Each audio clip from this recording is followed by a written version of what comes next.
Welcome back. मैं हूं आपका दोस्त Vipan and today we going to start हमारे गवर्नर के टॉपिक देखेंगे। जो भी 13 गवर्नर हमारे हाल ही में अपॉइंट हुए थे उनके बारे में फैक्ट देखेंगे। साथ ही में जो पॉलिटी के रिस्पेक्ट में जो भी इंपॉर्टेंट फैक्ट बन सकते हैं उनको हम यहाँ पर कंप्लीट करेंगे। वीडियो को अंत तक देखें। कोई भी डाउट लगा तो पूछ सकते हो कमेंट बॉक्स में, नहीं तो टेलीग्राम पर पूछ सकते हो। तो करते हैं यहाँ पर स्टार्ट हमारी वीडियो। फर्स्ट ऑफ ऑल सभी के करंट बताऊँ, सभी जो करंट में थे हमारे गवर्नर अभी हाल ही में अपॉइंट हुए थे उनके बारे में बताऊँगा। राजेंद्र विश्वनाथ अरलेंकर जो कि बिहार के अभी हाल ही में गवर्नर बन चुके हैं। देन रमेश बैस बन चुके हैं महाराष्ट्र के। एंड बी डी मिश्रा जो कि बन चुके हैं लद्दाख के। सो ये रहे भाई हमारे अरलेंकर जी, देन यहाँ पर रमेश बैस जी एंड देन यहाँ पर बी डी मिश्रा। ये अपॉइंट हो चुके हैं बिहार, महाराष्ट्र एंड लद्दाख के। नेक्स्ट यहाँ पर लेफ्टिनेंट जनरल कन्वैया त्रिविक्रम पटनायक जो कि बन चुके हैं governor of the Arunachal Pradesh. Then Lakshman Prasad Acharya ji बन चुके हैं सिक्किम के। देन उसके बाद में राधा कृष्ण शिव जो कि बन चुके हैं झारखंड के। देन प्रताप शुक्ला जो बन चुके हैं हिमाचल प्रदेश। एंड गुलाब चंद कटारिया जो कि बन चुके हैं असम के। तो देखिए इनके नेम के सामने आपको दिखाई देंगी इनकी पिक्चर्स भाई। आचार्य जी ये रहे। देन यहाँ पर ये रहे राधा कृष्ण शिव जी। देन उसके बाद में प्रताप शुक्ला ये रहे जो कि हिमाचल प्रदेश के। देन कटारिया जी जो बन चुके हैं असम के ये रहे। सो नेक्स्ट अब देखो जस्टिस एस अब्दुल नज़ीर जो कि बन चुके हैं हमारे governor of the Andhra Pradesh. And then Biswa Bhushan Harichandra जो कि किसके बन चुके हैं, ये बन चुके हैं छत्तीसगढ़ के। देन सुश्रिया अनसुईया ओके जो कि बन चुके हैं मणिपुर के। देन लाग नेशन जो कि बन चुके हैं नागालैंड। एंड फगू चौहान जो बन चुके हैं मेघालय। अब जो लाग नेशन है इसको एक आपको दिखाई देंगे गणेशी लाल जी, गणेशी लाल जी। ठीक है जी, इनको भी ध्यान में रखियो। गणेशी लाल कहाँ के हैं, उड़ीसा के। जो लाग नेशन है कहाँ के हैं, नागालैंड की। ठीक है ओके। अगर आपके पास मनी है तो आप ओके होगे। ऐसे कुछ आप ट्रिक अपने आप बना सकते हो, इनको सभी को कर लेना, अपने आप ट्रिक बना लेना। ट्रिक बनाने की वैसे आपको ज़रूरत नहीं पड़ेगी अगर आप रेगुलरली हमारे करंट को फॉलो करोगे। मैं देन आपको रिवाइज करवाता चलूँगा। वहाँ पर जो भी इंपॉर्टेंट पर्सनैलिटीज़ न्यूज़ में होती हैं हम रेगुलरली उनको रिवाइज करते रहते हैं। देन आपको अपने आप ही याद हो जाएंगे। अगर न्यूज़ में आएंगे, कोई भी स्टेट न्यूज़ में आएगी देन हम देखेंगे। ओके। सो रट्टा लगाने की भी ज़रूरत नहीं है। अगर करना चाहो ट्रिक भी लगा सकते हो, भी अपनी इच्छा आपकी। चलते हैं भाई। Same person act as the governor of the two और मोर स्टेट जो हमने लाया था हमारे कॉन्स्टिट्यूशन में ऐड किया था कौन सी अमेंडमेंट के जरिए बताओ। 42nd, 72nd, then 7th, then 21st। सो इसका राइट आंसर हमारा क्या था, ये हमारी फर्स्ट जो 7th अमेंडमेंट हुई थी उसके अंडर हमने इसको लाया था। जो भी एक गवर्नर है जो हमारे एक से ज़्यादा स्टेट का भी बन सकते हैं। और जो हमारी 153 आर्टिकल है ये क्या बताता है, जो गवर्नर है इस स्टेट के होने लाजमी है, भी होने चाहिए, मैंडेटरी है। क्यों, देखो जो देखो हमारी जैसे कि हमारी इंडिया है, सेंट्रल गवर्नमेंट है, इसका एक रिप्रेजेंटेशन होगा एक्सटर्नल, मीन्स कि फॉरेन कंट्री में इंडिया के एम्बेसडर होंगे। समझे बात भाई। जैसे यूएसए के साथ हमारे एम्बेसडर हैं, उनके साथ में हमारे रिलेशन अच्छे करने के लिए हमें एक एम्बेसडर चाहिए। उसी तरह स्टेट के साथ भी हमारे रिलेशन को बनाए रखने के लिए एक तरह का एम्बेसडर की तरह काम करते हैं हमारे गवर्नर जी। लेकिन इनके पास पावर ज़्यादा है, भी किसी भी स्टेट का जो लॉ है वो इनके होने के साथ ही पास होगा। सो इनके पास पावर अधिक है। लेकिन और सेंटर की रिलेशन को बढ़ाए रखने के लिए विद द स्टेट इनको अपॉइंट किया जाता है भाई। सो मैंडेटरी है बाय द आर्टिकल 153। और साथ ही में ये बता रहे हैं भी सेम पर्सन दो से ज़्यादा स्टेट का गवर्नर भी बन सकता है, जो कि हमने 7th अमेंडमेंट हुई थी 1956 में, उसके अकॉर्डिंग इसको ऐड किया। देन आर्टिकल जो 154 तो बताता है हमारा गवर्नर एग्जीक्यूटिव हेड होगा हमारी स्टेट का। जैसे कि हमारी जो प्रेसिडेंट है वो सेंट्रल का क्या होंगे, एग्जीक्यूटिव हेड। मीन्स कि कल को साइन की जरूरत पड़ेगी देन फर्स्टली किनको करना पड़ेगा, गवर्नर को। देन ही कोई लॉ पास होगा भाई। उसी तरह जो वहाँ पर सेंटर में क्या होगा, प्रेसिडेंट को पास करना पड़ेगा, वो फिर पास होगा। So that's why. अब देखो गवर्नर की अपॉइंटमेंट कौन करेगा, president of India, chief justice of India, prime minister of India, CM of the that state. So इसका राइट आंसर हमारा क्या है, गवर्नर की अपॉइंटमेंट करते हैं प्रेसिडेंट ऑफ इंडिया। जो आर्टिकल 155 बताएगा सेंट्रल गवर्नमेंट सेलेक्ट कर सकती है, उनको बता सकती है, लेकिन अपॉइंट कौन करेगा, प्रेसिडेंट ऑफ इंडिया। ये एक कैनेडियन मॉडल है गवर्नमेंट का, जो कि कनाडा है, वहाँ पर एक फेडरल स्ट्रक्चर है, सभी जानते हो। सेंटर में पावरफुल सरकार रहेगी, जो स्टेट्स होंगी वो लेस पावरफुल रहेंगी। उसी तरह का इंडिया का स्ट्रक्चर है, उसके अंडर हमने गवर्नमेंट जो गवर्नर है हमारा एक नॉमिनेटेड मेंबर की तरह हमने अपॉइंट किए जाते हैं। क्या है कि नॉमिनेटेड मेंबर है, जो कि नॉमिनेट कौन करता है, हमारा सेंट्रल गवर्नमेंट, एंड अपॉइंट कौन करता है, प्रेसिडेंट ऑफ इंडिया। नेक्स्ट भाई, tenure of the governor of the India, कौन कितना टेन्योर होगा, 5 year till the 65 year, both A and B, और नन ऑफ दीज। सो इसका राइट आंसर हमारा क्या होगा, नन ऑफ दीज। जो हमारे गवर्नर का कोई भी टेन्योर फिक्स नहीं है। आर्टिकल 156 क्या बताएगा, ये pleasure of the president, means के प्रेसिडेंट चाहे तो कितना भी टाइम इनको रख सकते हैं, कभी भी इनको हटा सकते हैं, इनका कोई फिक्स टर्म नहीं है, और आल्सो भी ये दोबारा से रीअपॉइंट किए जा सकते हैं। सो ये बता रहा है हमारा, देन मिनिमम एज कितनी होनी चाहिए, जो आप अगर कल को गवर्नर बनना चाहते हो, देन आपकी मिनिमम एज कितनी होनी चाहिए, देखिए वो एज कितनी होनी चाहिए हमारी, 35 ईयर। अब देखिए 18, 21, 25, 30 एंड 35, इनको सभी को क्लियर करो। 18 की ईयर में आप डालोगे वोट, डाल सकते हो ना।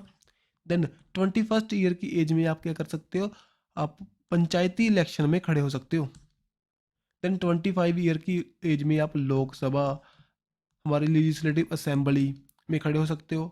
देन 30 की ईयर की एज में आप राज्यसभा, एंड साथ ही में हमारा लेजिस्लेटिव काउंसिल में खड़े हो सकते हो। अगर आपको गवर्नर बनना है, देन 35 ईयर की एज होनी चाहिए गवर्नर प्रेसिडेंट के लिए, और साथ में वाइस प्रेसिडेंट के लिए। समझे बात भाई। नेक्स्ट चलते हैं। अब देखो सैलरी ऑफ द गवर्नर कहाँ से आएगी, consolidated fund of the state, consolidated fund of the centre, constituency fund of the state, and constituency fund of the centre. तो देखो कंसोलिडेटेड फंड कौन से होंगे, जो हमारी सरकार है वो इनकम करती है, वो कौन से हैं भाई, कंसोलिडेटेड फंड में जाएगा। कहीं से बोरिंग करेगी, कोई भी इनकम करेगी, देन वहीं पर जाएगा इन दी कंसोलिडेटेड फंड। अगर कल को सरकार को कोई भी पैसा चाहिए, देन वो पार्लियामेंट में जाएगी या लेजिस्लेटिव असेंबली में जाएगी, एक बिल पास करेगी, देन क्या करेगी, अपना पैसा ले सकती है। लेकिन जो कंटीजेंसी फंड है, वो थोड़े से अलग से फंड होते हैं, जो कि इमरजेंसी के परस्पेक्टिव से रखे होते हैं। अब देखो, आपकी फैमिली है, आपके फादर साहब हैं, फादर है, और आप हो, आपको एवरी मंथ कुछ सैलरी मिल रही है, जैसे कि आपको 100 रुपी, 200 रुपी, आपको कुछ भी मिल रहा है, 2000 रुपी आपको सैलरी मिल रही है। वो आप कभी भी यूज़ कर सकते हो सैलरी को। कल को आपकी गर्लफ्रेंड कुछ भी कहे भी, आपने कुछ लेना है, देन आप अपने आप दिला दोगे, आपके पास अगर पैसे होंगे। लेकिन अगर आपको उससे भी ज़्यादा पैसे चाहिए, मीन कि आपके पास 200 रुपी है, अगर आपको चाहिए 500 रुपी, या कल को आपने कोई और आइटम लेनी है, कुछ प्रोडक्ट लेने हैं, बड़े लेने हैं, जैसे लैपटॉप वगैरह लेना है, देन क्या करोगे, अपने फादर साहब के पास जाओगे, अपने फादर के पास जाओगे। देन वो क्या करेंगे, पहले पूछेंगे कहाँ पर पैसे लगाने हैं भाई, बताओ। एक बिल पास होगा, एक तरह का बिल पास होगा, उसे कहेंगे हम कंसोलिडेटेड फंड। जो आपके फादर के पास है वो क्या है, कंसोलिडेटेड फंड। लेकिन जो आपके पास है उसे कहते हैं कंटीजेंसी फंड। जब भी कोई भी इमरजेंसी में होगा, आप यूज़ कर सकते हो। समझे भाई, सिंपल से पर्सपेक्टिव से आपको समझ में आया होगा। नेक्स्ट, अब देखो जो हमारी सैलरी जाएगी, जो कि हमारी consolidated fund of the state, वहाँ से इसकी सैलरी प्रोवाइड की जाएगी। और कुछ और फैक्ट देख लीजिए, जो आर्टिकल 158 बताता है condition of the governor office की। और ये कांट भी मेंबर ऑफ द लोकसभा, नहीं होने चाहिए गवर्नर। और नोट, कोई भी इनके पास ऑफिस ऑफ प्रॉफिट नहीं होना चाहिए। और साथ ही में राज्यसभा में इनको राज्य भवन एक प्रोवाइड किया जाएगा, जो इनके रहने के लिए। देन जो पार्लियामेंट है, वो डिसाइड कर सकती है इनके इमलमेंट को, अलाउंस को, प्रिविलेज जो भी इनको मिलेगा, जो भी बेनिफिट मिलेगा, अलाउंस पैसे मिलेंगे, जो भी इनको रहने के लिए मिलेगा, जो भी सभी को क्या करेगा, हमारा पार्लियामेंट इसको डिसाइड करेगा। सैलरी कितनी होगी इनकी, 3.5 लाख रुपी, और जो कि जाएगी from the consolidated fund of the state. अब देखो, अगर ये किसी भी 2 स्टेट के या 3 स्टेट के हमारे गवर्नर बन जाएं, देन सभी स्टेट में वो बट जाएगा। जैसे 3.5 लाख को हम 2 स्टेट में बांट देंगे, अगर 3 की हो देन 3 में बांट देंगे। समझे बात भाई। नेक्स्ट, एग्जीक्यूटिव पावर कौन सी होंगी हमारे गवर्नर के साथ, जैसे देखो अपॉइंट कर सकते हैं सीएम ऑफ इंडिया को, साथ में मिनिस्टर ऑफ स्टेट, ये सभी को अपॉइंट करेंगे हमारे governor ji. Then tribal welfare minister, advocate general, जैसे कि हमारे सेंटर पर काम करेगा हमारा attorney general of India, attorney general of India. उसी तरह जो हमारे स्टेट लेवल पर कौन सा करेगा, भी advocate general. Then state election commission, उसकी अपॉइंटमेंट भी कौन करेगा, हमारा गवर्नर ऑफ इंडिया। जैसे कि पंचायती इलेक्शंस, म्यूनसिपैलिटी इलेक्शंस, आप सभी को जानते हो। इलेक्शन कमीशन ऑफ इंडिया, जो कि हमारा इंडिया में सभी इलेक्शन को कंडक्ट करता है, लेकिन छोड़कर किसको, पंचायती एंड म्यूनसिपल इलेक्शन को। सो इनको कंडक्ट कौन करेगा, हमारा स्टेट इलेक्शन कमीशन, जो कि अपॉइंट किया जाएगा बाय दी गवर्नर के द्वारा। Then chairman of SPSC means के स्टेट पब्लिक सर्विस कमीशन, उसको कौन अपॉइंट करेगा भाई? गवर्नर। लेकिन जो रिमूव किया जा सकता है by the president of India. जैसे यूपीएससी है सेंटर लेवल पर, उसी तरह स्टेट लेवल पर होता है हमारा SPSC। देन जो गवर्नर के पास ऐसी पावर है, इनको अरेस्ट नहीं कर सकते, ना ही तो उनके जेल में डाल सकते हैं जब क्या होंगे जी गवर्नर की पदवी पर बैठे होंगे। सो अच्छी बात है भाई, कल को कोई क्राइम करने के बाद आप गवर्नर बन जाओगे, देन आपको कोई भी क्राइम के लिए जेल में नहीं जाना पड़ेगा। नेक्स्ट है यहाँ पर कंसिडर जो हमारे कॉन्स्टिट्यूशनल इमरजेंसी के बारे में बता रहा है। आर्टिकल 356 है जो हमारा स्टेट इमरजेंसी को लेकर काम करता है। इसमें हम प्रेसिडेंट रूल के बारे में देखते हैं।